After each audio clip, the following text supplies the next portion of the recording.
काज़मी साहब नमस्कार, RKB show में आपका स्वागत है। नमस्कार राजू जी। नमस्कार। नमस्कार। Why are you looking so sad, sir? Tomorrow is Eid. Why are you looking so sad? What is the matter?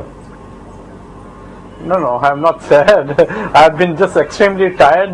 It was a long day, and just now I have given my interview at CNN, IBN, and Right, now I am wonderful. available to you. All right. So you it has been a very hectic- have just given an interview to that other channel, right? Yes. All right, Mr. I Kazmi. have come rushing for you, especially for you. Thank you so much, sir. We are most grateful. Kazmi साहब, लेकिन ये आप बताएं कि ये जो माजरा था ये क्या हुआ? I know it is settled now. The matter is entirely settled. जज साहब बड़े नाराज हो गए। आपने फिर ये कहा कि भाई I object to the way you have spoken about me. मतलब what was that all about? I really don't want to question you on that. I will just let you speak about it and then we'll go back to the case. I'll give you all the details. जी बताएं। I will give you the details. It's a long, ji long बताएं। detail. आप इत्मीनान से सुनिए और जनता भी सुने क्या बात। जी प्लीज गो हेड सर। देखिए, प्रोसिक्यूशन तकरीबन कल तक में 272 विटनेसेस हो चुके थे जी।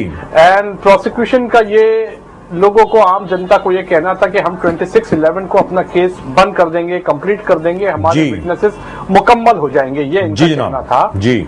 और कल 1:30 बजे के करीब 2 विटनेस होने के बाद जी जज ने प्रोसिक्यूशन से पूछा कि आपका कौन सा आखिरी विटनेस है, और उन्होंने कहा चीफ इन्वेस्टिगेटिंग ऑफिसर जो है हमारा आखिरी विटनेस होगा।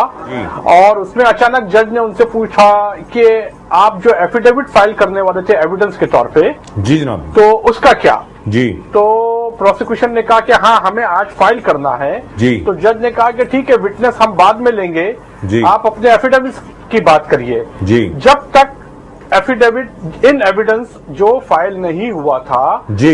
ये क्रिमिनल प्रोसीजर कोड के अंदर सेक्शन 296 सीआरपीसी होता है, जिसके तहत एविडेंस ऑफ फॉर्मल कैरेक्टर यानी गवाही जो आम होती है जी, यानी जो गवाहियों की कोई अहमियत नहीं होती है। फॉर्मल कैरेक्टर से मतलब जैसे एक हवलदार ने एक कागज यहां से वहां पहुंचाया, जी जी तो जनाब, इसको कहते हैं एविडेंस ऑफ फॉर्मल कैरेक्टर, जो एफिडेविट में डाला जा सकता है जी।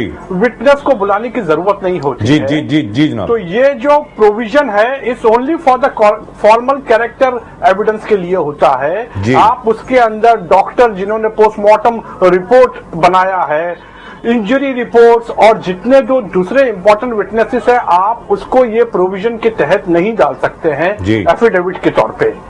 तो जब जज ने मुझसे पूछा, जज साहब ने मुझसे पूछा कि मिस्टर काज़मी आप वो एफिडेविट में कितने लोगों को क्रॉस एग्जामिन करेंगे, तो मैंने कहा लॉर्डशिप वो एफिडेविट जो है मुझे कुछ रोज पहले 232 एफिडेविट दिया गया है और आज प्रोसिक्यूशन कह रही है कि वो 339 एफिडेविट फाइल कर रही है। तो पहले तो मुझको तकरीबन 100 से ऊपर एफिडेविट दिया ही नहीं गया है, और दूसरा it was on a personal basis, a letter was written to the chief from the chief investigating officer to myself. So it was not moved before the court. It is not on court's record. So let them first as per the procedure. यानी procedure के तहत पहले application उनको court में move करना चाहिए, और फिर कोर्ट मुझको डायरेक्ट करेगी कि what you have to say about this affidavit.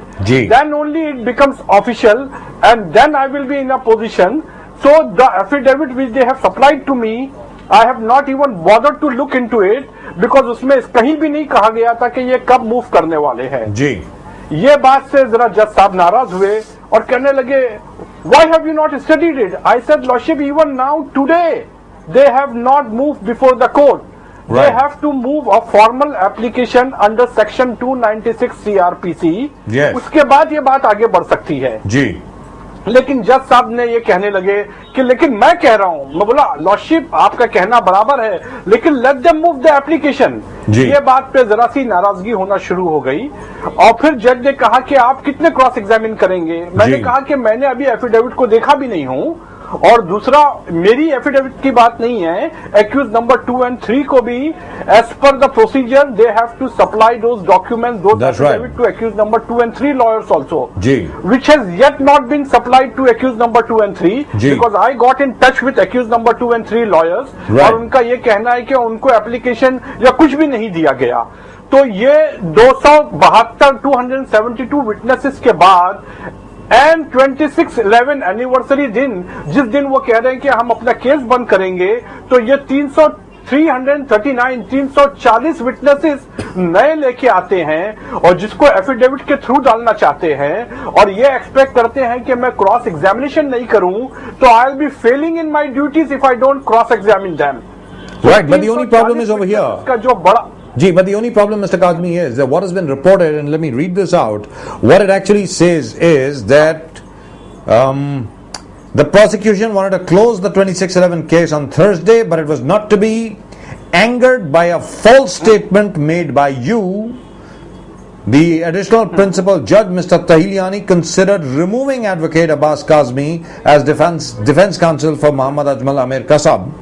And this is Mr. Ujwal Nikam's comment. If he tenders an unconditional apology, the court would consider it. Otherwise, suitable action can be taken. This is what Mr. Ujwal Nikam is reported to have said. Now, what is that all about? Were you called a liar in court? Did you lie in court, Mr. Kazmi? Yeah, that's what I'm going to say. Gee. So the detail first, I've given you the background. Right. Now that what has happened yesterday is when I told the judge that he has not moved the application. At that time, the honorable judge said that he has orally mentioned it before the court. So I said, Lordship, oral mentioning means nothing to me. Gee. And if he has mentioned, I am not aware. Perhaps I may not have paid attention to it. Right. ये बात से जज साहब थोड़े से और नाराज हो गए और कहने लगे, what, you have not paid attention, you were in the court. I said, true, I was in the court, but oral application means nothing to me. Gee. They should move under the court, under the procedure, they should move a written application. Right. तो ये बात पे जरा सी नाराजगी होने लगी and honourable जज ने मुझको ये कहा कि he has mentioned it orally before me, and if you are saying that you have not heard it or if you are not aware, then you are lying. At that time I said, Lordship, I deny this. I do not lie, and as far as I am concerned, मैंने वो बात नहीं सुनी है और अगर नहीं सुनी है तो नहीं सुनी है. इस बात पे ये लाई वाली बात हुई और जज साहब ने ये कहा कि अगर ऐसी बात है तो मुझको फैसला करना पड़ेगा कि whether you can continue with this trial or you cannot. So I said, Lordship may decide whatever Lordship wants, but I maintain my stand that I am not lying and I am not aware of any oral mentioning, and in case if he is mentioned orally also, he has to put in writing, otherwise the court cannot take notice anything which has been orally mentioned.